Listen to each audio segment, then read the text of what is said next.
La chaîne Faisons-nous peur a été démonétisée en novembre 2025. Même s'il peut vous arriver de voir des pubs sur les vidéos, aucun revenu publicitaire n'est généré. N'ayez pas peur de soutenir la chaîne à travers des donations ponctuelles, mensuelles ou des achats de très longues narrations sur le site Buy Me a Coffee. Votre soutien est essentiel pour l'avenir de la chaîne. Affreusement vôtre, la ruse.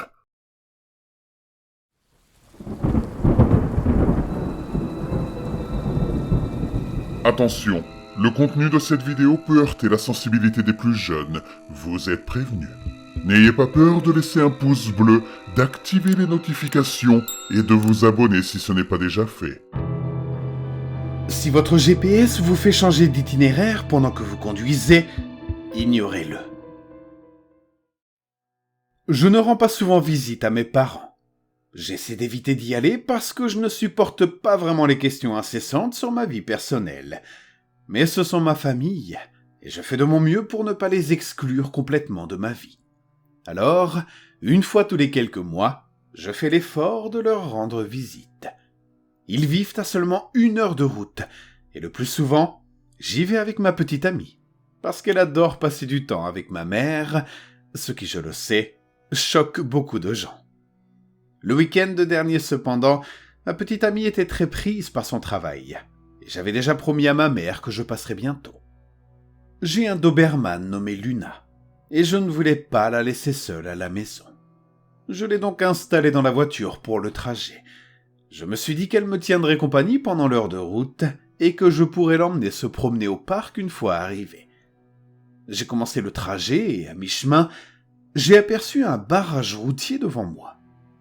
J'ai pris mon téléphone et activé le GPS qui m'a immédiatement proposé un autre itinéraire, quittant l'autoroute pour emprunter une route décrivant un arc autour du barrage avant de rejoindre la route initiale. Le GPS indiquait que le trajet serait rallongé d'environ 20 minutes. N'ayant pas vraiment le choix, j'ai suivi les instructions et quitté l'autoroute pour m'engager sur une vieille route mal entretenue. Il était environ 14 heures. Donc la visibilité restait correcte. Mais le temps commençait à se dégrader. Entre la pluie et l'état de la route, j'ai dû ralentir considérablement. La route longeait des rangées de cultures, jusqu'à ce qu'elle disparaisse et que je distingue au loin des bâtiments industriels appartenant à une ville. J'ai vérifié le GPS et constaté que j'étais toujours sur le bon itinéraire. Même si rien n'indiquait que je devais traverser une ville. J'ai haussé les épaules et continué à rouler. C'est à ce moment-là que Luna, ma chienne, s'est mise à aboyer furieusement vers l'avant. J'ai regardé le pare-brise pour vérifier s'il n'y avait pas d'insectes collés, mais il n'y avait rien. J'ai plissé les yeux en direction de la ville. Rien ne semblait suspect, alors j'ai caressé ma chienne pour essayer de la calmer. Mais elle continue à tourner en rond dans la voiture, visiblement agitée par quelque chose. Pensant que son comportement était dû au mauvais temps, j'ai poursuivi ma route et je suis entré dans la ville. Après seulement quelques rues, j'ai aperçu un autre barrage au milieu de la chaussée. En consultant le GPS, j'ai réalisé qu'il ne le prenait pas en compte et continuait de m'indiquer d'aller tout droit. J'ai tourné à gauche pour essayer une rue adjacente, mais elle était bloquée elle aussi. J'ai continué à rouler, cherchant une sortie, mais toutes les rues allant dans cette direction étaient barricadées. J'ai vérifié le GPS une nouvelle fois, sans succès. À ce moment-là, je me trouvais devant un cabinet dentaire. Je me suis dit que j'allais entrer pour demander mon chemin. Luna s'est remise à aboyer, mais je lui ai demandé de se calmer et je l'ai laissée dans la voiture. À l'intérieur du cabinet, il y avait 2 personnes, la réceptionniste et un agent d'entretien. « Bonjour, désolé de vous déranger, je suis un peu perdu », ai-je dit en m'approchant de l'accueil. La femme m'a complètement ignoré, continuant à taper sur son clavier. J'ai attendu quelques secondes, pensant qu'elle était occupée, et après une dizaine de secondes, j'ai répété « Excusez-moi, j'aurais une question ». Elle a continué à taper sur son clavier sans même lever les yeux. Je me suis alors tourné vers l'agent d'entretien, agenouillé près d'une chaise qu'il réparait. « Monsieur, vous sauriez comment sortir de cette ville? Toutes les routes sont bloquées. » Comme la réceptionniste, il n'a même pas regardé dans ma direction. « Monsieur, vous m'entendez ?» ai-je dit un peu plus fort. Aucune réaction. Pensant que les gens de cette ville étaient incroyablement impolis, j'ai décidé d'utiliser leurs toilettes avant d'aller demander ailleurs. En sortant des toilettes, je suis revenu à l'accueil et j'ai sorti mes clés de voiture de ma poche. Une pièce de monnaie est tombée avec elle et a frappé le sol dans un bruit métallique. Instantanément, la réceptionniste et l'agent d'entretien ont tourné la tête vers moi. Ils avaient cessé toute activité et me fixaient sans cligner des yeux. Je me suis figé. Puis en même temps, ils se sont levés. Sans détourner le regard, ils ont commencé à avancer vers moi d'un pas régulier, l'agent d'entretien contournant la chaise et la réceptionniste le bureau.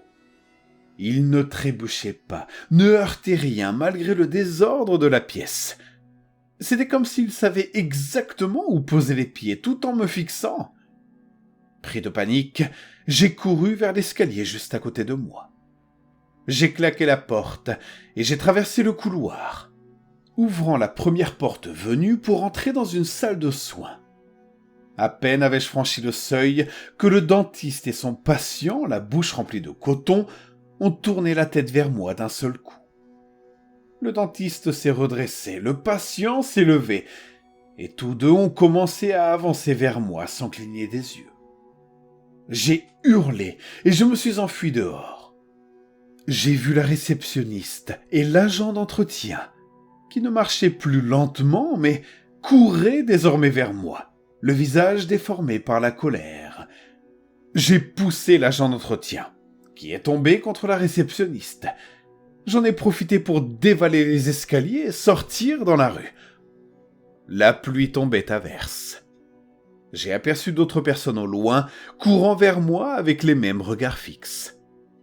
Ce qui me terrifiait le plus, c'était leur expression. Les lèvres serrées, les yeux pleins de haine, mais aucun son, aucun mot. J'ai entendu les aboiements étouffés de Luna depuis ma voiture. J'ai couru, cherchant mes clés avec des mains tremblantes. Je les ai mises dans le contact et j'ai démarré. Le moteur a rugi et j'ai accéléré à fond, frôlant le bras d'un vieil homme.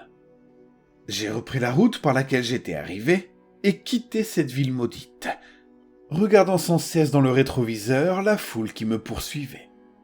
Puis, un bruit sourd a retenti. La vitre arrière a explosé. Luna a aboyé de plus en plus fort. En regardant dans le rétroviseur, j'ai vu un policier pointer son arme vers ma voiture. D'autres coups de feu ont suivi. Je me suis baissé, protégeant Luna. Les tirs ont continué quelques secondes, puis se sont arrêtés. J'ai roulé ainsi, recroquevillé, pendant 1 minute environ, avant de vérifier que Luna n'était pas blessée. Elle allait bien. J'ai regardé une dernière fois dans le rétroviseur. La ville était loin, mais j'ai vu les habitants, probablement des centaines, immobiles dans la rue, me fixant. J'ai éteint le GPS et je suis rentré directement chez moi. Je me suis excusé auprès de mes parents, leur parlant de problèmes de voiture et leur promettant de revenir un jour. Sur le trajet du retour, les gens me regardaient bizarrement à cause de ma voiture criblée d'impacts. Un policier m'a arrêté. Il n'a pas vraiment cru en mon histoire, mais m'a laissé repartir après un contrôle approfondi. Je ne suis plus jamais sorti de la ville depuis. Et désormais, si mon GPS me fait passer par une route inconnue, je l'ignorerai et je ferai demi-tour immédiatement.